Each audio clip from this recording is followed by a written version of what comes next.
Hi friends, आज हमारे साथ है संजय भाई जो कि न्यूक्लियस कंसल्टेंसी से है और उनका जो काम है वो बिजनेस कंसल्टेंसी का है। और संजय सर के बारे में अगर मैं बताऊं तो मैंने उनसे मेरे बिजनेस के रिगार्डिंग बहुत सारा गाइडेंस लिया है और उनसे मुझे बहुत सारी चीज़ सीखने को भी मिली है और वो चीज़ मैंने मेरे बिजनेस में इम्प्लीमेंट की है। मेरी एक कोशिश ये थी कि मैं आप लोगों को भी आप में से मैक्सिमम लोग बिजनेसमैन हो और सभी बिजनेसमैन को एक प्रॉब्लम आता है कि एम्प्लॉय हायरिंग का प्रॉब्लम होता है, सेल्स का प्रॉब्लम होता है, सर्विस रिलेटेड प्रॉब्लम होता है, ऐसे बहुत सारे चीज़ें जिसमें प्रॉब्लम्स होते हैं। तो एक अगर अच्छा सा गाइडेंस मिले तो उससे हम लोग हमारे बिजनेस में कुछ ना कुछ अच्छी चीज इंप्लीमेंट कर सकते हैं। फर्स्ट हम जो टॉपिक पे डिस्कशन करने वाले हैं वो है एचआर के बारे में। एचआर में क्या होता है कि टीम हायरिंग कैसे करनी, टीम को हम किस तरीके से मैनेज करना है, तो उसका हम लोग स्टेप बाय स्टेप वीडियो के थ्रू सारा चीज़ हम लोग सीखेंगे। बट उससे पहले हम लोग ओवरव्यू देख लेते हैं कि इस जो ये पूरा जो सीरीज चलने वाला है उस सीरीज के अंदर को क्या क्या चीज़ का नॉलेज मिलेगा, क्या क्या चीज़ सीखने वाले हो। तो मैं संजय सर से रिक्वेस्ट करूंगा कि वो थोड़ा अपने बारे में बताए और हम लोग आगे इसमें किस स्टेप बाय स्टेप सारी चीज़ पॉइंट को कवर करेंगे। संजय सर। ओके, तो आपने ऐसे तो बताया कि मैं बिजनेस कंसल्टिंग करता हूँ, बट थोड़ा सा बैकग्राउंड कैसे जैसे हम एक दूसरे को जान पाए, इसलिए टोटल ऐसे देखो तो इंटरनेशनल बिजनेस में मैंने एमबीए किया है और उसके बाद 13 साल का total financial and international financial market में मैंने अलग अलग पोजीशंस पे काम किया है। और उसके बाद ये लास्ट 10 साल से ये कंपनी न्यूक्लियस कंसल्टेंट का एस्टेब्लिशमेंट किया, उसमें 2 विंग में काम कर रहे हैं। एक है एजुकेशन और दूसरा कैसे यंग एंटरप्रेन्योर अपने सपनों को पूरा करके पूरे वर्ल्ड में छा जाए।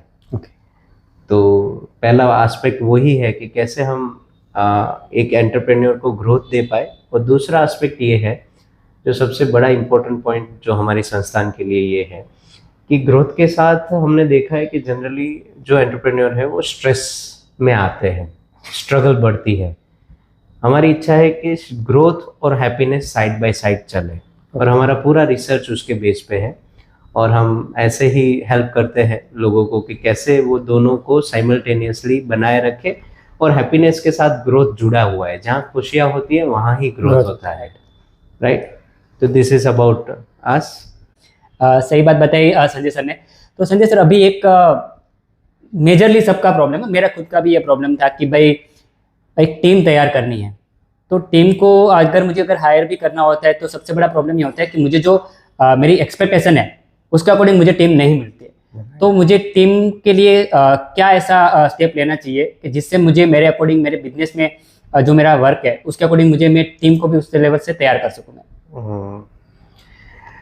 इस क्वेश्चन का आंसर दूर से पहले मेरी इच्छा है कि थोड़ा सा ब्रीफ ये चीज़ क्यों हो पाई, यानी हम लोग कैसे यहाँ पे बैठे और बात कर रहे हैं, इसका एक इंटेंशन शेयर करना चाहूँगा। मेहुल भाई ऐसे देखो तो बहुत उत्साही है और उनको हर एक चीज़ में यानी ऐसा नहीं कि खुद ही आगे बढ़े, खुद ही कुछ लेके, बट उनका जो एक सबसे बड़ा प्लस पॉइंट है वो है शेयरिंग। तो कुछ भी चीज़ अच्छी हाथ में आती है वो बांटने को दौड़ते हैं।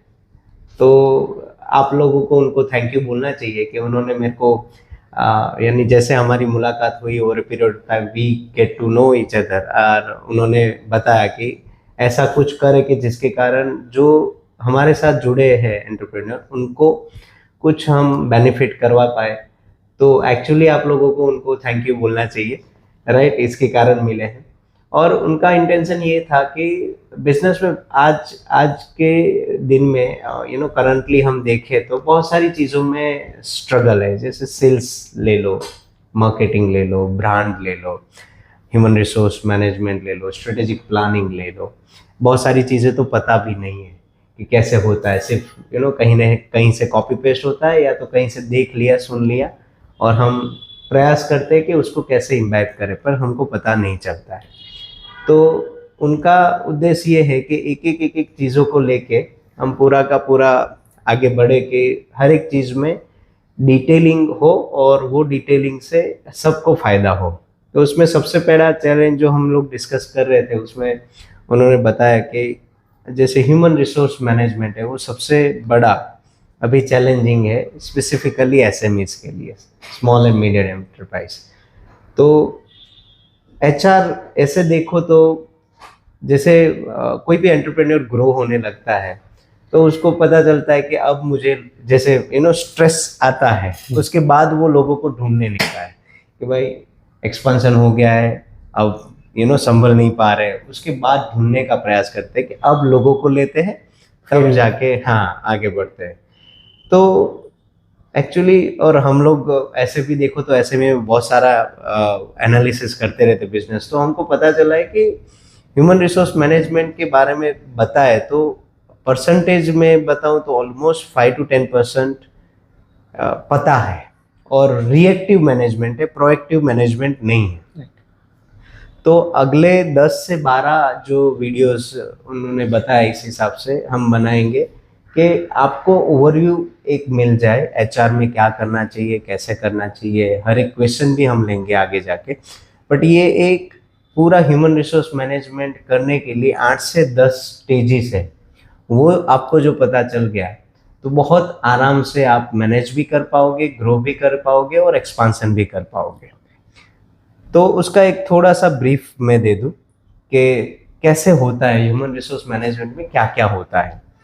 तो फर्स्ट एस्पेक्ट जो है ह्यूमन रिसोर्स मैनेजमेंट में वो है रिक्रूटमेंट। एक नए इंसान को अपनी यानी बिजनेस में इन्वॉल्व करना है। तो उसमें बहुत सारे क्वेश्चन है, कब ले, कैसे ले, कैसे इंसान में क्या क्या चेक करे, इंटरव्यू कैसे ले, ये सब क्वेश्चंस है। तो उसमें थोड़ा सा ब्रीफ दे दूँ। इसमें ये सिर्फ स्पेसिफिक रिक्रूटमेंट के बारे में भी अलग से हम 10-12 मिनट का एक वीडियो बनाएंगे आगे, बट एक ब्रीफ ओवरव्यू। 2 एस्पेक्ट सबसे इम्पोर्टेंट है कोई भी एचआर एस्पेक्ट को लेके, इंटरव्यू पार्ट को लेके। फर्स्ट एस्पेक्ट है उसकी कंपेटेबिलिटी। इसका मतलब है वो जिस जगह पे हम उसको लेने चाह रहे हैं उसकी हमको क्लैरिटी हो कि मेरे को ये जॉब पे आदमी चाहिए, ये काम के लिए, ये रिजल्ट के लिए एक आदमी चाहिए। जब हमको ये पता है कि ये रिजल्ट प्रोड्यूस करना है, जैसे अकाउंटिंग में कंप्लाई करना है, से for an example taxation and all that part, तो अकाउंटिंग एंड कंप्लायंस करना है तो उसकी कंपेटेबिलिटी क्या है, उसके सामने स्किल लिखना है आपको, और ये स्किल लिखा उस पे से एक जॉब डिस्क्रिप्शन निकल के आएगा कि ऐसा ऐसा बंदा चाहिए। तो आप इजीली उसको कहीं भी ऑनलाइन सोर्सेज से या तो कोई एचआर एजेंसी या कंसल्टिंग से आप बात करके वो मिल सकता है। तो फर्स्ट एस्पेक्ट है कि हमारी क्लैरिटी कि कैसा बंदा चाहिए, क्या रिजल्ट, और उसके सामने उसकी कॉम्पिटेंसी। ये आ गया technical part, skill part. Majority लोग ये देखते हैं, सबसे बड़ा मिसिंग जो पार्ट हमने देखा है एसएमई में वो ये है कि क्या वो हमारे कल्चर में फिट है। तो ऐसा इंसान या तो ऐसा बंदा या बंदी कि जो हमारे कल्चर में फिट है, ये पहचान में नहीं आता है। जैसे यानी जो एसएमई के एंटरप्रेन्योर है उसकी ऊर्जा जो है मेजोरिटी जो चली जाती है वो फॉलोअप में चली जाती है, लोगों से काम निकालने में, क्योंकि वो कल्चर फिट नहीं होते हैं। और वो कल्चर फिट नहीं है तो वो दूसरे लोगों को भी बिगाड़ते हैं, मतलब बार बार बोलना पड़ता है कि आप हमें बार बार फॉलोअप करना पड़ता है, और उसके कारण दूसरे बिगड़ जाते हैं, जो काम अच्छा कर रहे हैं ना वो भी बिगड़ जाते हैं। तो संघर्ष ये है कि कैसे जाने कि वो कल्चर फिट है। तो फर्स्ट एस्पेक्ट है हमको हमारे कल्चर के बारे में एटलीस्ट बेसिक क्लैरिटी अपने आप के बारे में होनी चाहिए कि मेरे को कैसे बंदे चाहिए। मेजोरिटी हम अपने आप के बारे में सेल्फ अवेयर हो तभी ये हो सकता है। जैसे कल्चर फिट यानी हमको पता है कि सिर्फ an example, you are the guy कि आप ऐसे बंदे हो कि जो पंक्चुअल है, टाइम पे ही होना चाहिए, ये टाइम बोला तो ये टाइम ही। तो this is the first aspect of your culture. तो आपको क्वेश्चन ऐसे डिजाइन करने चाहिए कि सामने वाला बंदा पंक्चुअल है कि नहीं वो पता चले आपको। देन अकाउंटेबिलिटी, जैसे एक बार जिम्मेदारी दे दी तो आपको ऐसा चाहिए कि बाद में कुछ पूछना नहीं चाहिए, यानी वो ऑटोमेटिकली सामने से ही रिपोर्ट दे दे, जैसा चाहिए था वैसा रिजल्ट प्रोड्यूस करके आपको दे दे, ऐसा बंदा चाहिए सिर्फ फॉर एन एग्जांपल। तो वो अकाउंटेबिलिटी टेस्ट करने के लिए आपको क्वेश्चन डिजाइन करने पड़ेंगे कि ऐसे ऐसे क्वेश्चन हो तब जाके वो अकाउंटेबल होगा। हम ये भी कर सकते हैं कि जब इंटरव्यू वाला सेशन हम लेंगे, यानी ये 12-15 मिनट का, तो एक सैंपल क्वेश्चनर आपको बना के दे देंगे, राइट। वो मेहुल भाई आपको शेयर कर देंगे। तो इससे आपको ये बेनिफिट होगा कि आप खुद वो क्वेश्चन लेके इंटरव्यू ले सकते, राइट। तो पहला एस्पेक्ट जो था वो था कैसे एक बंदे को लेना, उसमें स्पेसिफिकली इंटरव्यू में क्या क्या पूछना। तो दो एस्पेक्ट हमने देखे, स्किल पार्ट था और कल्चर फिट था। सेकंड एस्पेक्ट, कितना सैलरी देना, कंपेंसेशन कैसे देना, ये भी बहुत बड़ा क्वेश्चन है, क्या दूं कैसे दूं। तो वो उसको कैसे रिवॉर्ड करेंगे, कितना देंगे, उसमें क्या क्या एस्पेक्ट, जैसे उसमें बहुत सारे एचआरए होता है, इंश्योरेंस होता है, क्या क्या चीज़ें होनी चाहिए। तो वो सेकंड पार्ट है। अब देखो यानी मास्लोस जो आप लोगों ने पढ़ा होगा, तो मास्लोस जो बोलते हैं कि बेसिक जो लेवल की जो नीड है वो पेट भरना चाहिए। इंसान का पेट नहीं भरा तो दिमाग काम नहीं करता है। तो आपके यहाँ जो आ रहा है बंदा, उसका जो बैकग्राउंड है, उसकी जो फैमिली नीड है, जो वो फुलफिल नहीं हो पा रही है, तो वो भागेगा, क्योंकि उसको हाई सैलरी चाहिए तो वो छोड़ के जाएगा, भाग जाएगा। तो आपको वो पता होना चाहिए कि इसकी नीड क्या है, दूसरा चीज उसकी कंपेटेबिलिटी क्या है, तीसरा चीज मार्केट में इस लेवल पे क्या सैलरी है, हम उसको एटलीस्ट मैच कर रहे हैं बेसिक, और मैं तो कहता हूं मैच नहीं करो, उससे ऊपर जाओ।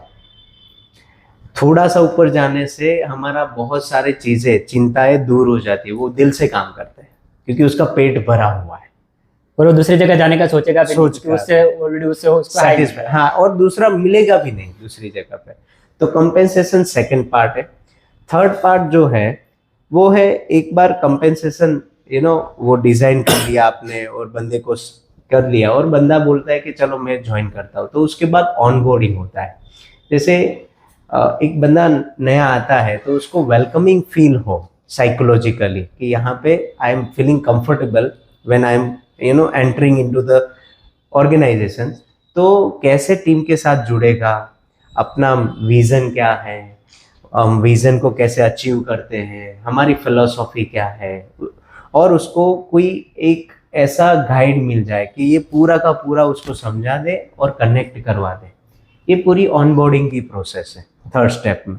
जो ये हो गया तो वो अपने आप को कंफर्टेबल फील हो। वरना क्या होता है, बंदा आता है, हम लोग बिजी रहते हैं, वो ढूंढता है कि करना क्या है, उसको कोई आइडिया नहीं होता कि मुझे एक्चुअली करना क्या है।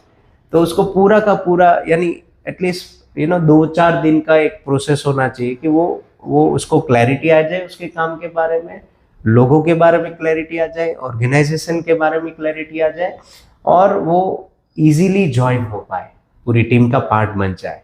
वेलकम। उसके बाद आता है आगे बढ़ के कि उसका फ्यूचर क्या है। हर एक बंदा, यानी जैसे हम एंटरप्रेन्योर है, हमको भी आगे बहुत बढ़ना है, तो हम भी ग्रोथ होना चाहते हैं, ऐसे हमारे साथ जुड़े हुए लोग भी ग्रो होना चाहते हैं। तो हम साइकोलॉजिकली उसको कैसे ग्रो करेंगे ना, उसका स्ट्रक्चर यानी ट्रेनिंग एंड डेवलपमेंट पार्ट। तो वो बंदा उसका करियर कैसे आगे देख पाएगा, वो हम जो क्लियर कर पाए तो वो लंबे टाइम के लिए टिकेगा।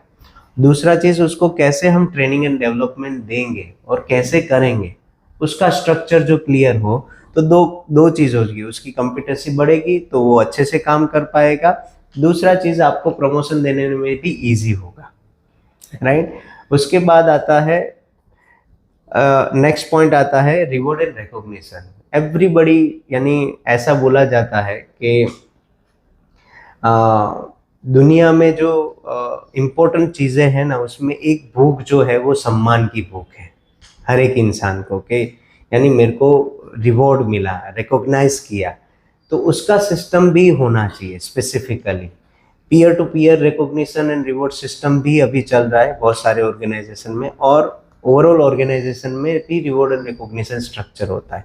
तो वो कैसे बनाए, उसमें भी 2 टाइप के होते हैं, फाइनेंशियल एंड नॉन फाइनेंशियल। इसमें ज़्यादा पैसे नहीं लगते, दिमाग लगता है, राइट। उसके बाद आता है परफॉर्मेंस मैनेजमेंट सिस्टम। यहाँ सबसे बड़ा लोचा एसएमई में, हर एक बंदे को सालाना बोनस सेम मिलता है, राइट। तो मेहुल भाई, इसमें क्या होता है कि जो अच्छा बंदा है ना, जो अच्छा काम कर रहा है, वो बोल रहा है कि मेरे को भी एक सैलरी मिलती है, उसको भी एक सैलरी, दोनों के बीच में कोई डिफरेंस नहीं है, मैं क्यों ज्यादा काम करूं। तो परफॉर्मेंस मैनेजमेंट सिस्टम यानी उसके परफॉर्मेंस के हिसाब से उसको आगे बोनस एंड प्रमोशन मिलना चाहिए, फिक्स नहीं होता है। ऑर्गेनाइजेशन जैसे ग्रो होता है और उसके हिसाब से एम्प्लॉय जो अच्छा काम कर रहा है उसको स्पेसिफिकली ऑब्जेक्टिवली एंड सब्जेक्टिवली हमको इवेल्युएट करने के क्राइटेरिया फिक्स होते हैं, और वो क्राइटेरिया फिक्स करने के बाद उसको इवेल्युएट करके उसको रिवॉर्ड दिया जाता है। ओके। तो पूरा वो सालाना भी होता है, क्वार्टरली भी होता है, हाफ ईयरली भी होता है, डिफरेंट डिफरेंट। तो हम उसमें अलग अलग सिस्टम भी देखेंगे। उसके बाद होता है कल्चर एंड लीडरशिप पार्ट। ये सबसे क्रिटिकल पार्ट है। आज की जो जनरेशन जेड है, they don't want only money, actually they want culture. उनको ऐसी एक जगह चाहिए कि जहाँ पे उनको मजा आए, काम करने का आनंद आए। लीडरशिप का सबसे बड़ा जो काम है ना, ऐसा एनवायरनमेंट खड़ा करना कि जहाँ पे लोग खुश हो। खुशी और इफेक्टिवनेस और परफॉर्मेंस साथ साथ चलते हैं। आप ही सोचो ना, आप स्ट्रेस में हो तो अच्छा काम कर पाते हो, अच्छा रिजल्ट प्रोड्यूस कर पाते हो, या आप खुश हो तो खुशहाल रहे। अपने यहाँ जो काम करने वाले बंदे खुशहाल रहे, उसके लिए कल्चर डेवलप करना वो बहुत क्रिटिकल पार्ट है। आई थिंक कल्चर जो वाला पार्ट है ना, उसमें थोड़ा ज़्यादा डीपर हमको काम करना पड़ेगा, और उसमें ज़्यादा शायद ऐसा हो सके कि दो बार हमको वीडियो बनाने पड़े। और उसके साथ लीडरशिप डेवलपमेंट, मैनेजमेंट और लीडरशिप दोनों अलग पार्ट है, हमने मिक्स करके रखा है क्योंकि हम दोनों चाहते हैं। Leadership is all about future, about caring about the people, and management is all about कि वो जो डिज़ाइन किया लीडरशिप ने वो एस्टैब्लिश करे, उसको एग्जीक्यूट करे। Okay, right. तो ये पार्ट है। ये परफॉर्मेंस मैनेजमेंट सिस्टम कंप्लीट होने के बाद, यानी ये जो टोटल ह्यूमन का पार्ट है, इसमें हम जो है एक, यानी जैसे बड़ी कंपनियां क्या करती है, जैसे अमेज़न है, they have their own way of thinking. यानी हम जैसे करियर प्लानिंग उनमें होता है कि ये करियर वहाँ तक लेके जाएगा, वो करियर यहाँ तक लेके जाएगा, तो उसका फ्यूचर कंपनी के फ्यूचर के साथ जोड़ देते हैं। ये जो कर पाए ना, तो कोई भी बंदा छोड़ के नहीं जाएगा, क्योंकि उसको आइडिया आ जाता है कि मुझे आगे जाके इसमें मेरा क्या ग्रोथ होने वाला है। ग्रोथ होने वाला है। तो मिनिमम इतने एस्पेक्ट हम लोग गो थ्रू करेंगे। इसमें कितना डीप जाना है देखेंगे आगे, बट ऐसी एक चीज, जैसे वेलकमिंग से लेके, इंटरव्यू से लेके, कैसे लास्ट तक एम्प्लॉय को ठहराए, लॉयल्टी बनाए, उसमें कितने कितने एस्पेक्ट आते हैं। उसमें हम साइंस भी देखेंगे, लोग क्या चाहते हैं, उसकी physiological need, psychological need, inspirational need क्या होती है, कैसे होती है, ये सब चीज़ें हम उसमें कवर करेंगे। और आप लोगों को एक्चुअली उनको बधाइयाँ देनी चाहिए, कॉन्ग्रेचुलेट कहना चाहिए, थैंक यू कहना चाहिए कि आप लोगों के लिए उन्होंने स्टैंड लिया है। एक्चुअली एक मैं एक्सपीरियंस आप लोगों के साथ शेयर करना चाहूँगा। हमारा एक उड़ान करके एक प्रोग्राम चलता है, और उसमें हम लोग इस तरीके के पर सारे टॉपिक के ऊपर डिस्कशन करते हैं।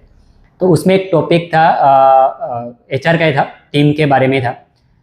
तो उससे मुझे ये बेनिफिट मिला कि जहाँ पे मैंने सोचा था कि मुझे एक ही मेंबर मेरे ऑफिस में रखना है, एम्प्लॉय रखना है, बट उससे मुझे पता चला कि नहीं, जो एक ऑर्गेनाइज की नीड है उसके हिसाब से मेरी टीम होनी चाहिए, तभी मैं इस ऑर्गेनाइज को आगे लेके जा सकता हूँ। तो मैंने जो एक टीम का हायरिंग का डिसाइड किया था, वहाँ मैंने 4 पर्सन का टीम रखा, और उससे अच्छा मुझे बेनिफिट भी मिल रहा है। संजय सर ने बताया ना कि कल्चर अगर एक ऑर्गेनाइज में अगर एक कल्चर अगर सेट होता है ना, तो उसका इफेक्ट बहुत अच्छा होता है।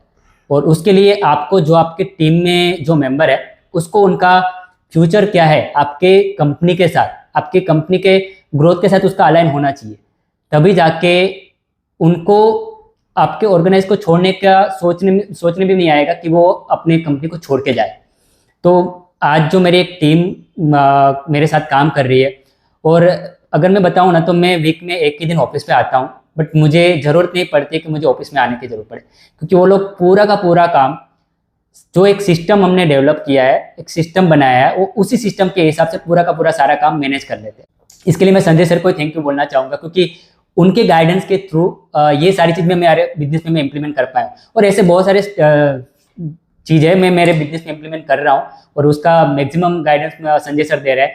तो मैं संजय सर को थैंक यू बोलना चाहूँगा। और संजय सर से इसी तरीके से हम लोग और भी बहुत सारे हर एक बिजनेस के एक ऑर्गेनाइज के अंदर जो जो एक नीड होती है उस सभी टॉपिक के ऊपर हम लोग डिस्कशन करेंगे। सारे छोटे छोटे चीज़ हम लोग विथ एग्जाम्पल हम लोग सीखेंगे कि हम लोग अपने बिजनेस में वो चीज़ किस तरीके से इम्प्लीमेंट कर सकते हैं। तो थैंक यू संजय सर। और दोस्तों मिलेंगे नेक्स्ट वीडियो में, उसमें हम लोग HR के ऊपर ही हम लोग स्टेप बाय स्टेप एक एक टॉपिक के ऊपर डिस्कशन करेंगे।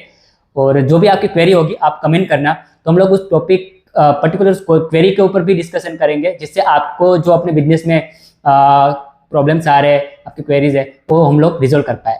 तो thank you so much and thank you Sanjay भाई।